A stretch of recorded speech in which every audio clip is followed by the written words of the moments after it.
Buenos días, muy buenos días. Bienvenidos hermanos al devocional de la hora de gracia. Este es el devocional que hacemos todos los días, de lunes a viernes, desde las 9 a 9:30 hora chilena.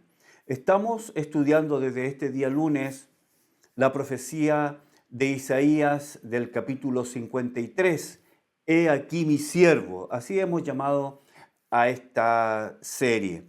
Si usted tiene su Biblia, lo invito a que la abra conmigo entonces en el capítulo 53 de la profecía de Isaías. Y hemos venido diciendo que esta profecía, este cántico, que es el cuarto cántico del siervo de Dios, está dividido en 5 partes de 3 versículos cada uno. Y usted me podrá decir que Isaías 53 tiene solamente 12 versículos, pastor. Sí, es cierto, es verdad. Es por eso que hemos añadido, no nosotros, los 3 versículos de Isaías 52. Y es porque hemos dicho, lo dijimos, ¿no?, que la división de versículos y capítulos no es una cuestión inspirada. Fue hecho más bien como una forma de referenciar la búsqueda en la Escritura. Y es así como tenemos a veces la división en los capítulos que está perfectamente hecha y en ocasiones que hay algunas diferencias, hay algo que no está correctamente integrado. Y es el caso de Isaías 52, verso 13 al 15, que debería ser considerado parte de Isaías 53. Y ahí tenemos los 15 versículos divididos en 3 versículos cada uno que nos dan 5 porciones de este cántico, que es el cuarto cántico del siervo del Señor. Vamos entonces con nuestras Biblias a Isaías ahora capítulo 53. Isaías 53, vamos a leer verso 1 al 3. Isaías 53, verso 1 al 3. Dice así: ¿Quién ha creído a nuestro anuncio? ¿Y sobre quién se ha manifestado el brazo de Jehová? Subirá cual renuevo delante de él, y como raíz de tierra seca. No hay parecer en él, ni hermosura le veremos, mas sin atractivo para que le deseemos. Despreciado y desechado entre los hombres, varón de dolores, experimentado en quebranto, y como que escondimos de él el rostro, fue menospreciado y no lo estimamos. En una reciente entrevista a la BBC Mundo, varios miembros, varios integrantes de diferentes religiones hablaron de Jesús. Uno dijo: Jesús es una figura muy respetada en el hinduismo. Lo dijo el vocero en España de la Sociedad Internacional para la Conciencia de Krishna, Juan Carlos Ramdachani. Otro dijo: el hindú practicante, ya sea de origen asiático u occidental, siempre va a tener un respeto hacia la figura de Jesús como un maestro, como un hombre iluminado. Otro dijo: para el budismo, Jesús fue un ser iluminado, un gran maestro. Yo siento a Jesús más cerca por su humanidad. No lo veo a él como un Dios. Sigue diciendo: su mensaje de amor me acerca a él, pero si lo veo como un Dios, su figura se hace tan lejana que jamás lo podré imitar. Lo dijo a la BBC Mundo José Castelao, reverendo del Templo Zen de la Ciudad de México. El judaísmo, por su parte, subraya que Jesús nació, vivió y murió como judío. En la visión monoteísta judía es imposible que una persona sea al mismo tiempo humano y Dios divino. Jesús lo dijo Marcelo Palakov, quien es el presidente de la Asamblea Rabínica de Latinoamérica. Él dijo: Jesús es percibido como un maestro y un rabino solamente, lo que plantea una diferencia entre el judaísmo y el cristianismo. Tiene que ver no con la figura de Jesús en el sentido histórico, sino con la idea de Jesús como el Mesías. Sigue diciendo: compartimos la idea de Jesús, pero diferimos en la idea de Cristo, señaló el rabino. Él puede ser hombre y es hombre, puede ser un ser considerado iluminado, una gran persona, una persona digna de ser imitado, pero nunca Dios, nunca Cristo. En el Islam, Jesús es considerado junto con Abraham, junto con Moisés, junto con Mahoma, uno de los más grandes profetas de la humanidad. Jesús fue el hijo de María, pero nunca el hijo de Dios. Lo enfatizó a la BBC Mundo Muhammad Ibrahim Bekar. Creemos que Jesús fue un siervo de Dios, igual que creemos que su madre fue una santa sierva de Dios. Ninguno de los dos son socios de Dios en la administración del universo, acotó finalmente. Si nosotros pensamos, si nosotros abrimos los oídos a estos representantes de diferentes religiones hablando de Jesús, en que ellos dicen que Jesús puede ser considerado como un gran maestro, un rabino, un hombre de paz, una persona digna de ser imitada, un reconciliador, un iluminado, si usted lo quiere. Sin lugar a dudas, una figura respetada. Sin lugar a dudas, una persona única. Pero jamás Dios hecho hombre.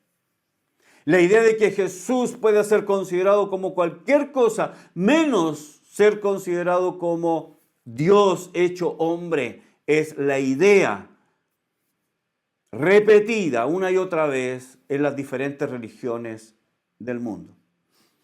Que Jesús sea Dios es impensado. Que Jesús sea Dios es algo no admitido. Que Jesús sea Dios es algo que no se reconoce excepto por el cristianismo. El hecho de que Jesús sea Dios es una piedra, es la piedra, desde mi punto de vista, es la piedra angular del cristianismo. El hecho de que Jesús es Dios es la piedra angular del cristianismo. Es decir, la confesión del cristianismo reconoce que Jesús no solamente fue un buen hombre, un rabino, un ser respetado, un iluminado, sino que Él fue Dios hecho carne. Hermanos, eso es la piedra angular del cristianismo. El cristianismo reconoce a Jesús no solamente como un hombre, sino como Dios hecho hombre. Dios, hombre. Jesús es completamente Dios. Cuando Él tomó forma humana, Él no se despojó de ciertos atributos divinos, no se despojó. Jesús es completamente Dios, pero al mismo tiempo, Él es completamente humano. Él vivió como un ser humano, nació como un ser humano. Entonces tenemos esta figura, Dios hecho hombre en la persona de Jesús. Como dije, es la piedra angular del cristianismo.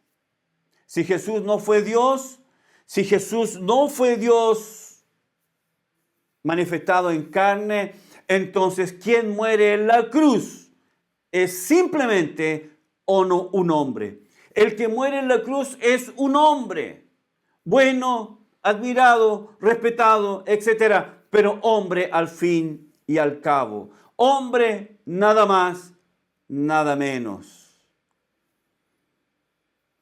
La razón es que Jesús no califica para ser considerado como Dios, como Cristo, como el Mesías prometido. En la vida de Jesús no hay brillo, no hay manifestación de grandeza, no hay luces, no hay fuegos artificiales, no hay pompa, no hay gala. La vida de Jesús era muy terrenal. Desde su propio nacimiento vivió circunstancias humildes y humillantes, lejos de la pompa mundana, sin posesiones, sin educación formal, sin posición social, sin un lugar entre los potentados de su tiempo. Jesús es un ser bastante sencillo. Sus seguidores también lo fueron. Sus seguidores eran gente del vulgo, de la clase baja, de la gente sencilla. No había gente refinada. Era gente sin prestigio, salvo algunos, pero muy pocos. Era gente sin prestigio. No tenía influencia social. Este Jesús fue considerado por la gente de su época como un don nadie. Y aquí tenemos el verso 1 que dice, ¿quién ha creído a nuestro anuncio? ¿Y sobre quién se ha manifestado el brazo de Jehová? Este verso contiene dos preguntas. Nuevamente el profeta inicia usando verbos en el tiempo pasado. ¿Quién ha creído? ¿Sobre quién se ha manifestado? Aunque esta es una profecía hecha desde el pasado, no hace referencia al momento del futuro.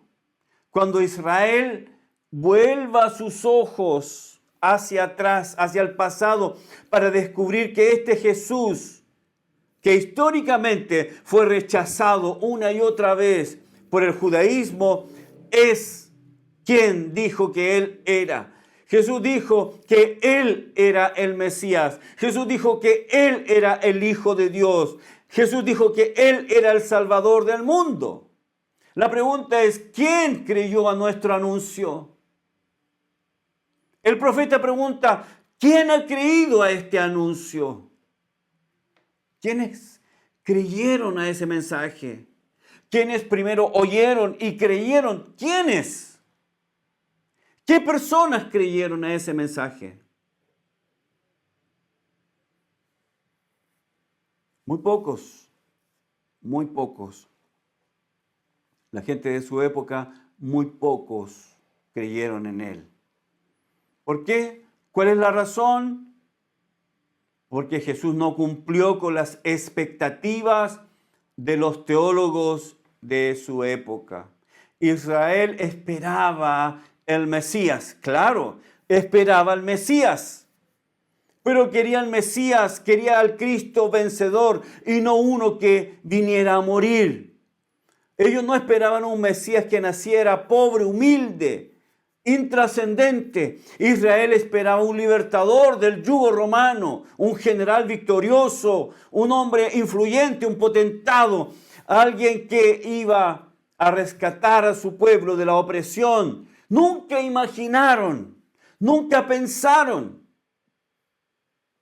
que iban a ser débil, humilde y mucho menos, muchísimo menos, que este que se suponía que era el libertador muriera bajo el poder del imperio.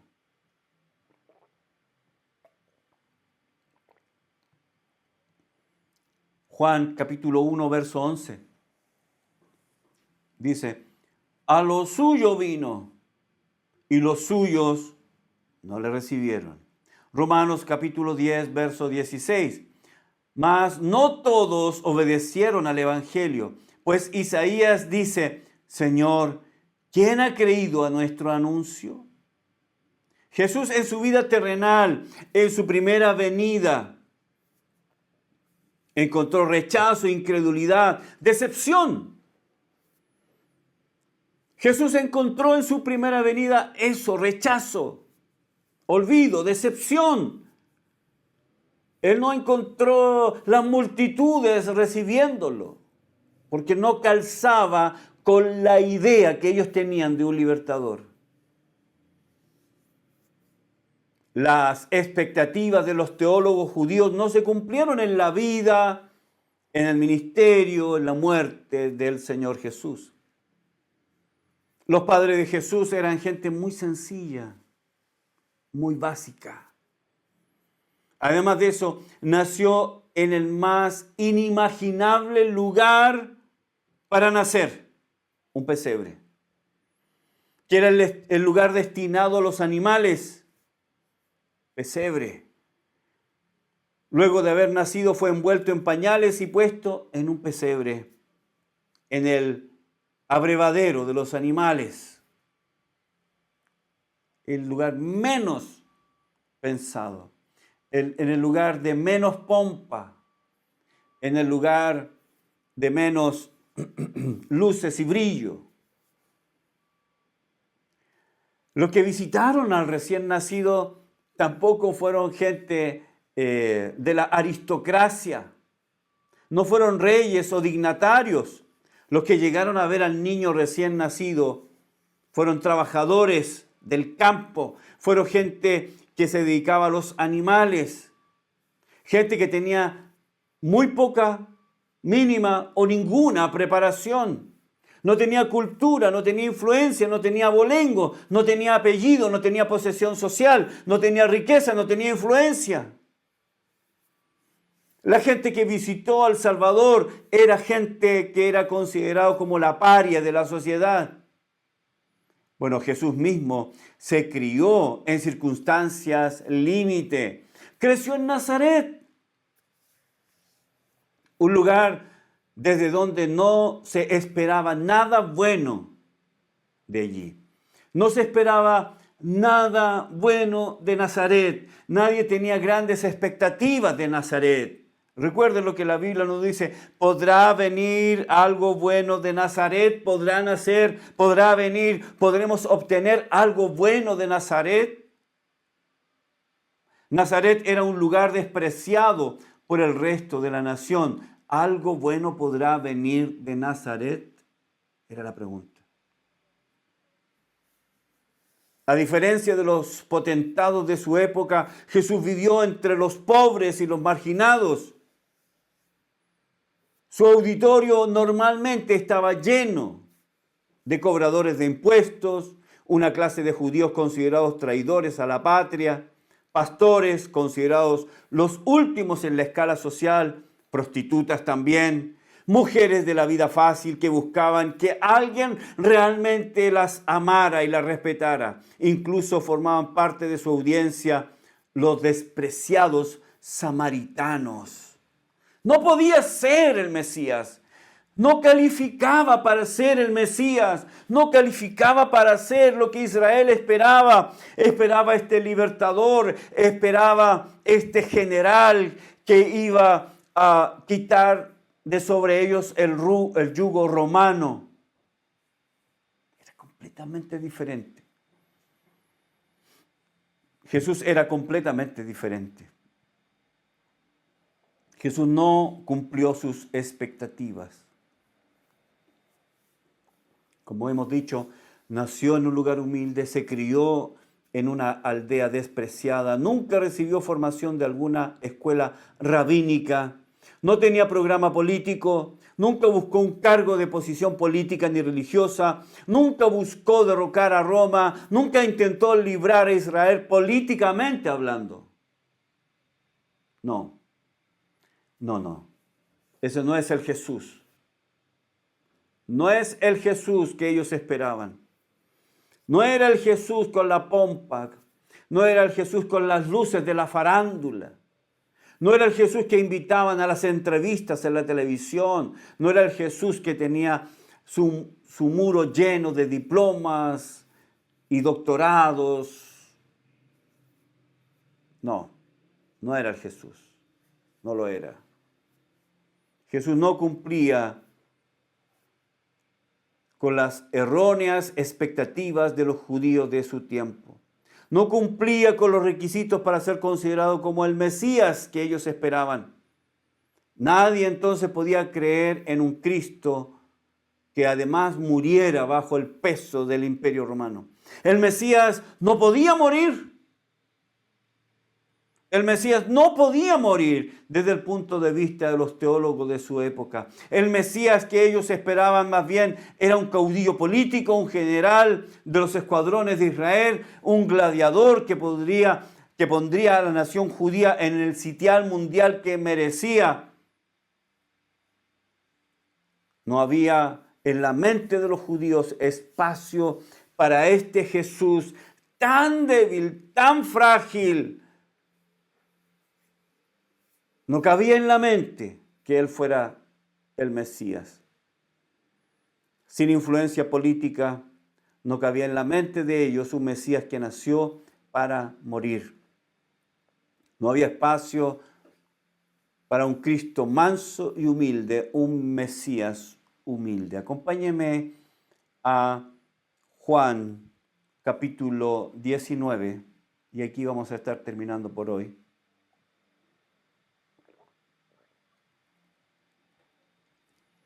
Juan capítulo 19, verso 21. Dijeron a Pilato los principales sacerdotes de los judíos: no escribas, rey de los judíos, sino escribe que él dijo: yo soy el rey de los judíos.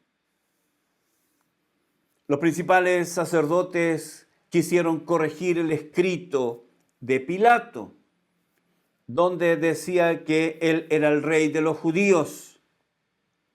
Ellos negaron que Jesús fuera el rey de los judíos. Ellos querían que se pusiera ahí en ese cartel. Escúcheme esto. Las personas crucificadas, las personas condenadas a la crucifixión, se ponía sobre sus cabezas la causa. ¿Por qué estaba ahí?